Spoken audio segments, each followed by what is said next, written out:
Lee Van Cleef was born on January 9, 1925, in Somerville, New Jersey, into a modest family where discipline and hard work were everyday values. His father worked as a watchmaker, and from him, Lee learned patience, precision, and attention to detail, traits that would later define his acting style.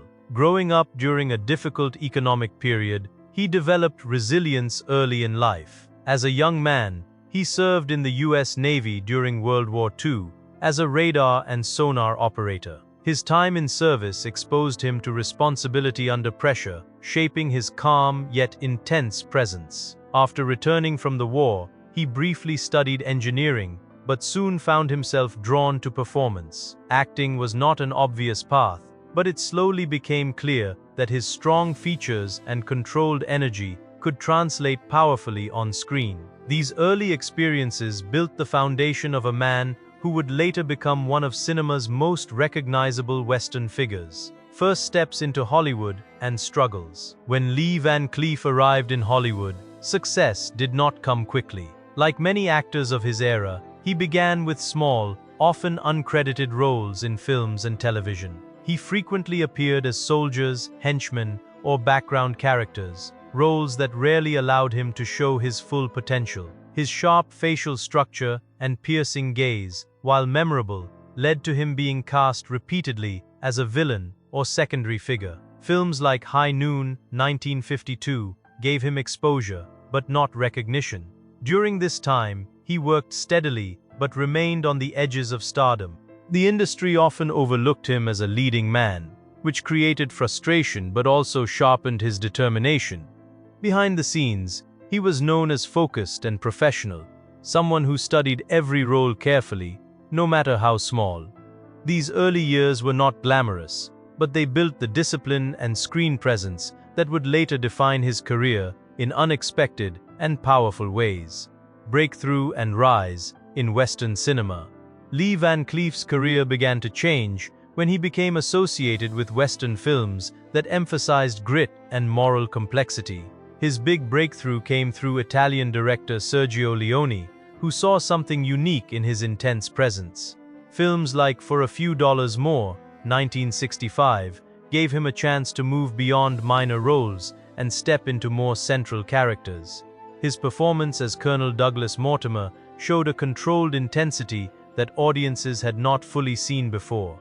This success was followed by The Good, the Bad, and the Ugly, 1966, where his portrayal of Angel Eyes cemented his reputation as one of cinema's most compelling antagonists. Unlike traditional villains, his characters often had intelligence, restraint, and personal codes of behavior. This new style of Western storytelling, darker and more morally ambiguous, suited him perfectly.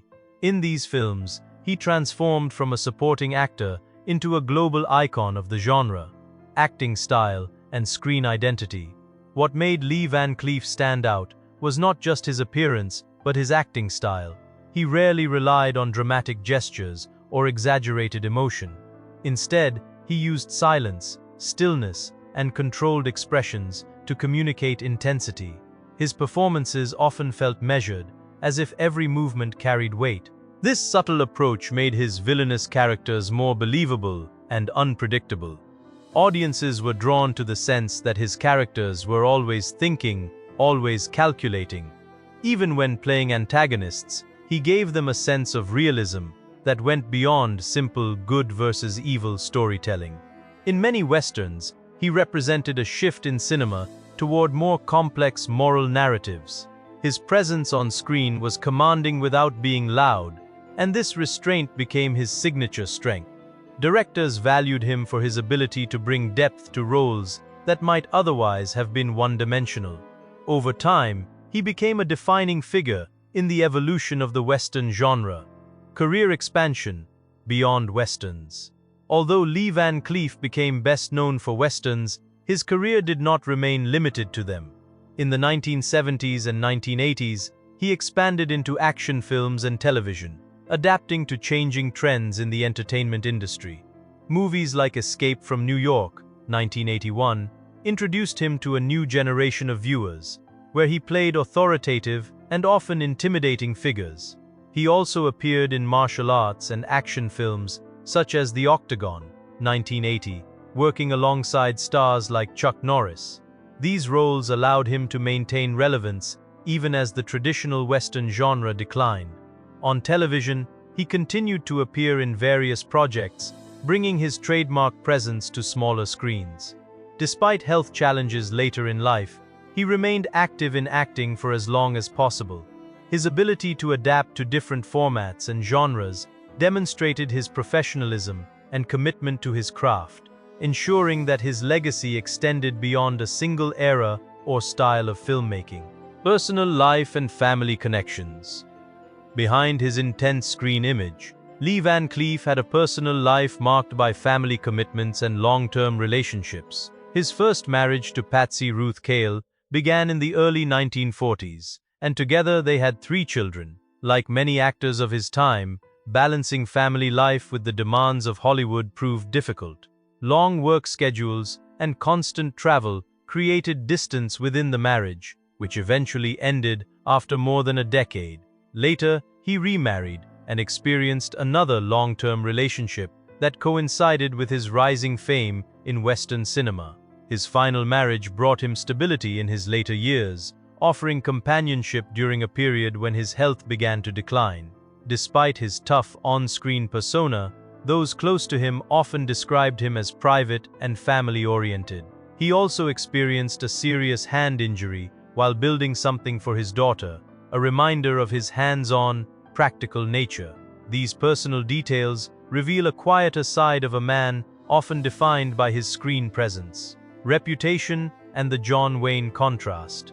In Hollywood history, Lee Van Cleef is often mentioned alongside John Wayne, not because of collaboration, but because of contrast.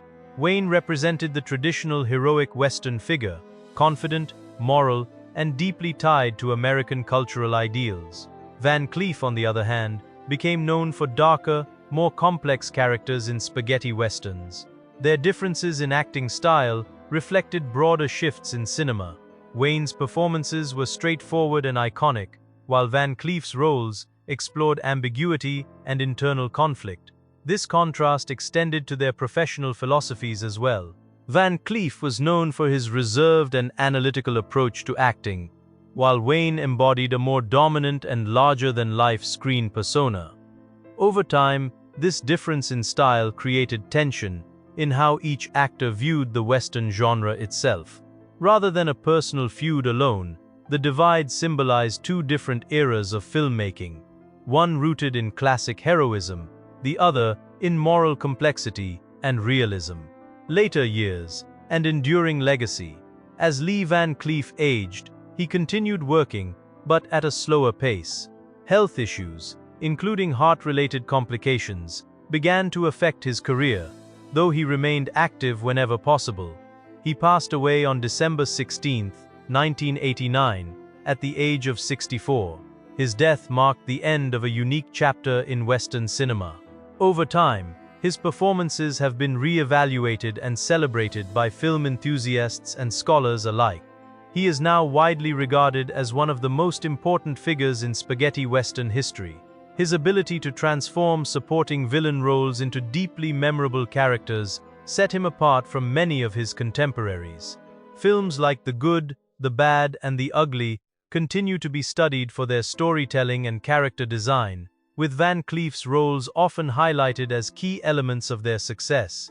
His legacy is one of reinvention, resilience, and quiet intensity, ensuring his place in cinematic history long after his passing.